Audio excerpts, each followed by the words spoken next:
What's up, guys? Welcome to the Ref Check. Today's episode, what's better, old or new? This one, the old Land Rover Range Rover from 1970, first series, 50 years old. And this one is the brand new Land Rover Defender. So, what does this one have to do with that one? We're gonna find out in a minute. First, we take Land Rover's original flagship model for a celebratory spin. The Range Rover comes with a 3.5-litre lightweight aluminum engine with 132 horsepower and weighs in at around 1.9 tons. Yeah, I mean, I'll be honest with you guys, driving a car like this is not exactly fun. It's loud, as you can tell. The shifting is clunky and the power feels like it's not really existent. But it has so much style. People look at you if you pass by in a car like that because it's like, oh, what is that? Really an old-timer, very nice.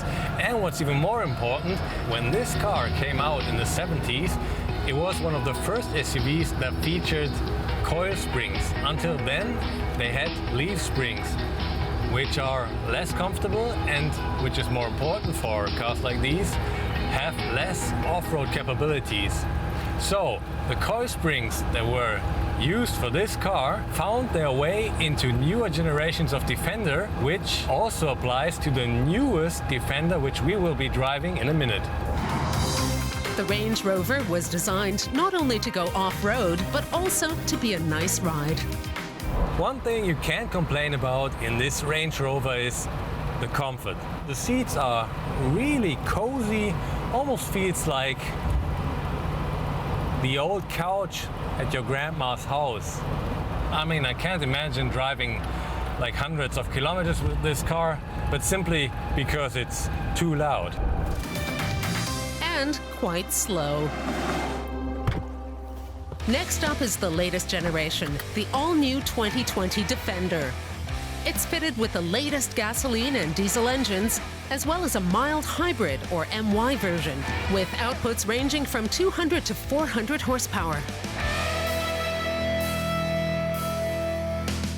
The Defender is a pretty old model. Back then it was not called Defender, it was just the Land Rover Series 1, 2 and 3.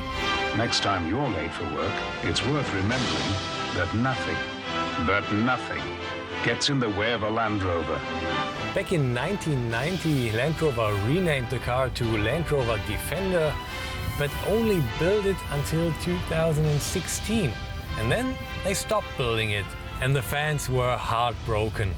But now in 2020, they bring it back, the brand new Land Rover Defender, and I think Land Rover fans are gonna like it. As usual, all Defender models feature permanent all-wheel drive. A center differential and an optional rear axle differential ensure maximum traction on any terrain. Plus, the Defender can plow through water at depths of up to 90 centimeters with no problem. Driving off-road with this car is really a blast. I mean, you can tell this car is made for off-road use. Things like these screws in the inside that you can see, this is rugged look, and it tells you, I want to go off-road, use me, and you can use it.